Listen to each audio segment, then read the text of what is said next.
Nzambe abokasi bonso apambola bino bonso. Lelo toko yanola na motuna ya bandeko basusu bakomela biso mukanda mpona kosuggérer que mate ya PPVN ezala adressé seulement na bakchrétien congolais. Toko yanola bango na bo yanolaka na motuna moye. Selon liloba ya Nzambe, devoir ya motu moko na moko ezali nini?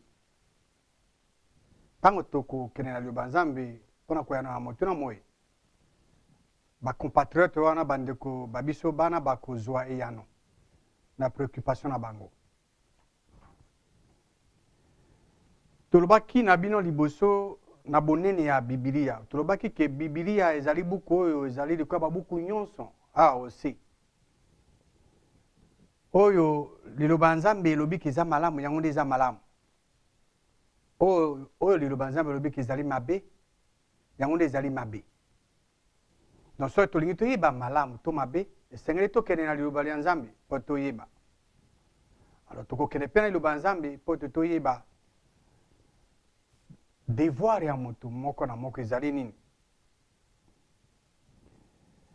Mpo toyeba devoir ya motu,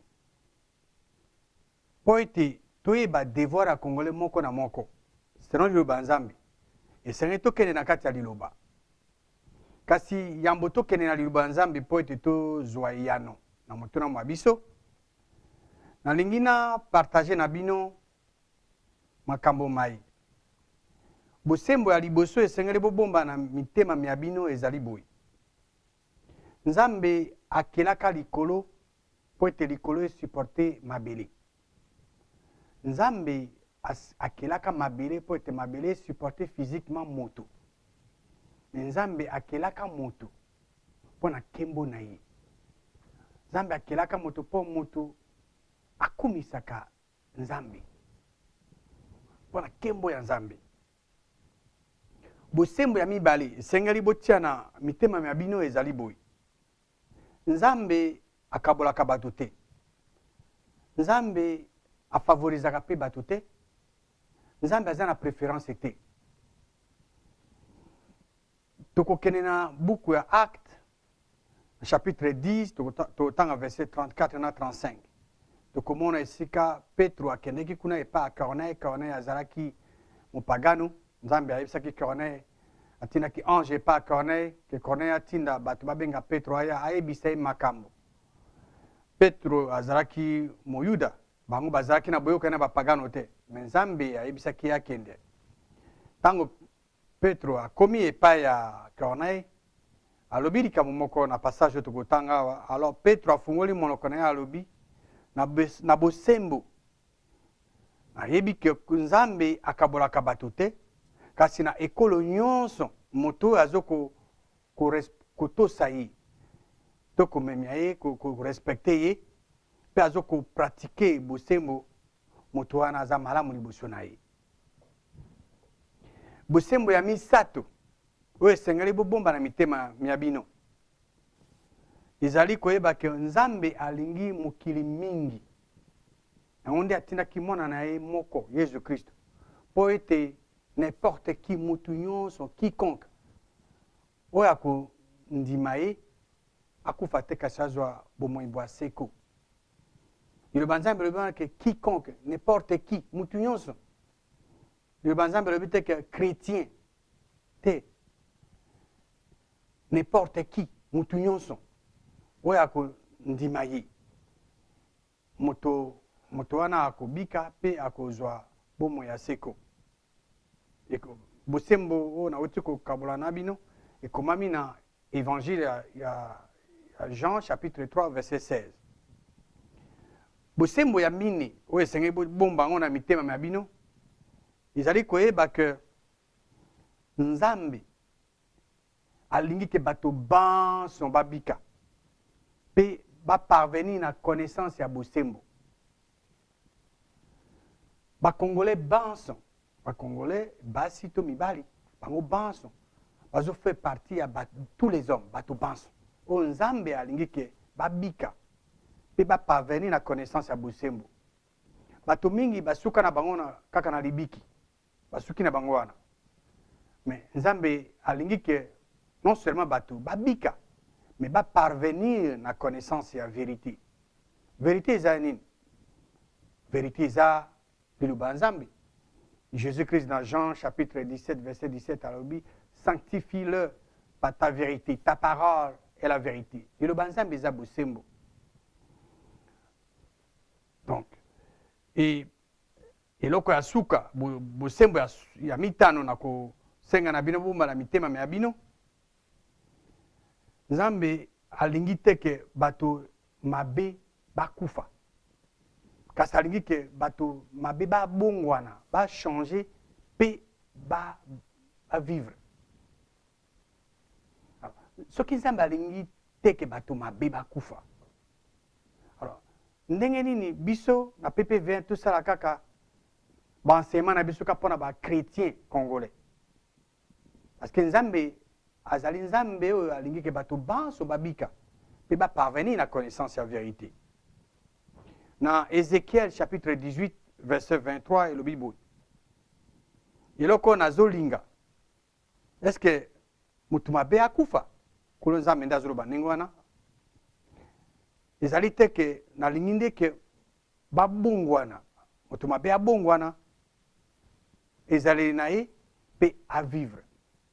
Dans Ézéchiel chapitre 33 verset 11, le Nzambe lobi, loba na bango, je suis vivant, nazana bomoi. Kulo Nzambe ndazoloba. Abi o nga nalingi te ke mutu mabe akufa. Kasi nalingi ke mutu mabe abongwana ezaleli pe à vivre. Bozonga na nzela ya bino ya mabe. Pona nini boko kukufa maison d'Israël, bana Israël. Na nyonso to uti ko yoka, na uti ko partager na bino. To moni polele ke mukano ya Nzambe ke bato baso babika, pe ba parvenir à connaissance ya bosembo na ye. Nzambe alingi mokili mingi yango atindaki mwana na ye moko Jésus-Christ peut être n'importe quiconque oyo kondima ye akufa te kasi azwa bomoi ya seko. Nzambe alingi te ke mutu mabe akufa, mais alingi ke achanger pe a vivre. Sikoyo toyanola na motuna na biso. Selon liloba, selon Biblia, devoir ya mutu nyonso ezali nini? To devoir ya tout Congolais eza nini?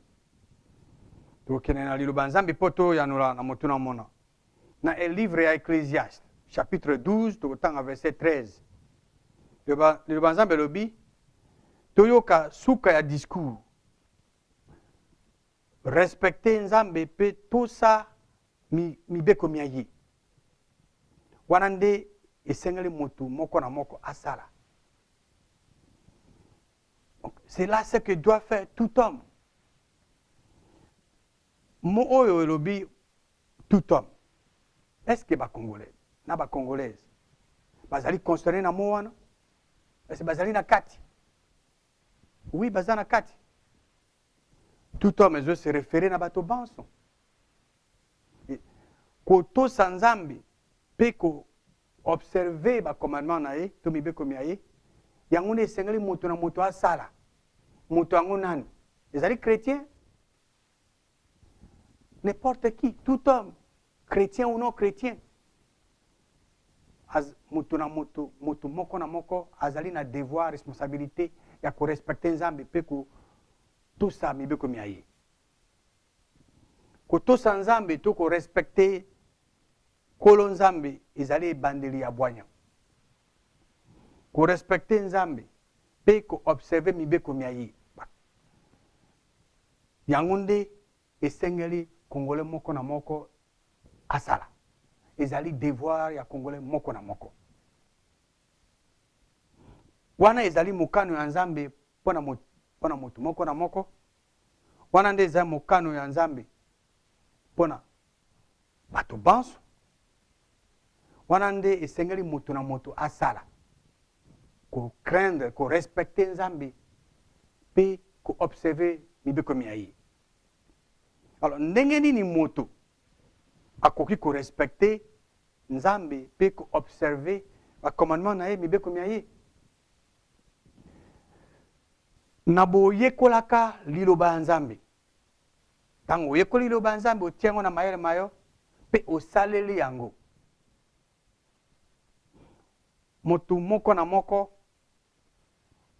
to n'importe qui oyo alingi ke azwa eyano na mituna mia ye na baproblème na ye esengeli akende na kati ya liloba ya nzambe mpo na nini mpo ete liloba ya nzambe eza na basolution nyonso ya baproblème na biso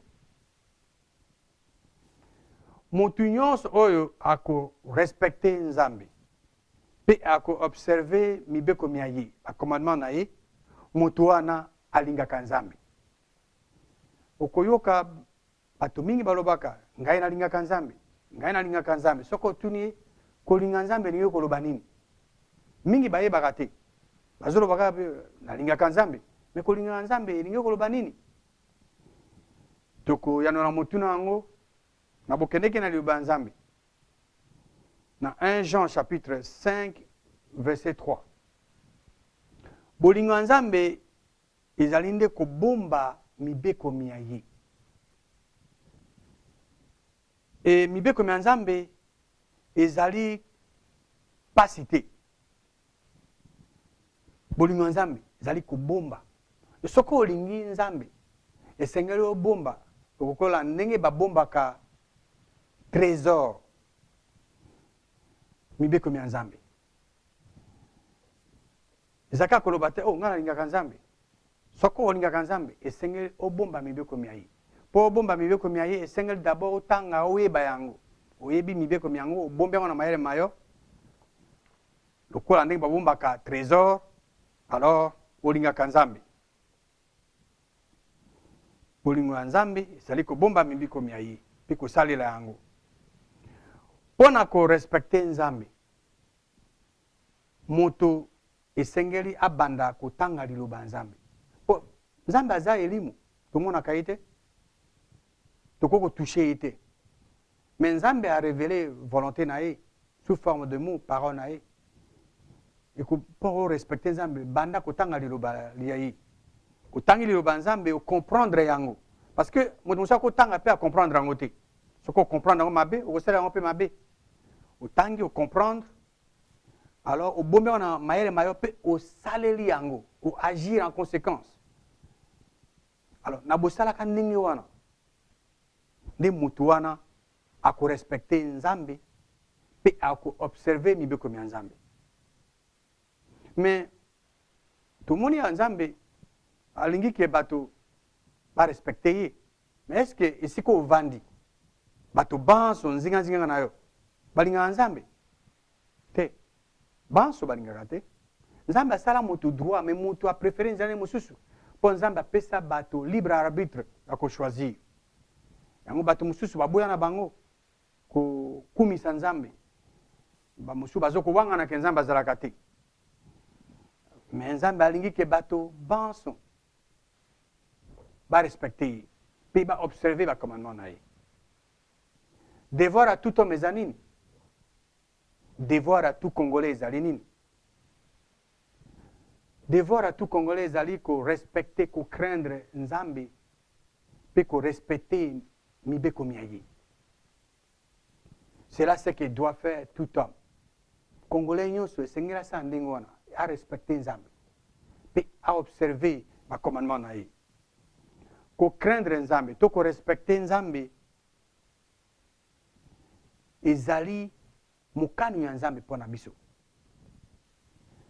et la seule façon moto to congolais esengeli asala mpo arespecte nzambe eza korespecte liloba ya nzambe parce que okokabola nzambe te na liloba ya ye soki olingi otosa nzambe olinga nzambe esengeli otosa liloba ya ye na ntina wana PPVN aza kopropose na peuple congolais tozonga epa nzambe oyo ya solo mpe tosalela baprincipe oyo eza na kati ya liloba ya nzambe mpo totonga mboka na biso mpo togere nango mboka na biso tozali kopropose na peuple congolais mpo ete bandima que nzambe oya solo nzambe akela likolo na se a régné sur biso pe sur mboka na biso akamba biso na bosalaka bamibeko ya mboka na biso pe constitution na mboka na biso selon la vérité immuable de la parole de Dieu. Tout ça, kolonzambe, to observer le commandement nae, pour la bénédiction ya biso moko, pe pour la mapamboli ya mboka na biso. Nzambe ya bokasi bonson, apambola bino, pe apambola mboka na biso, République démocratique du Congo.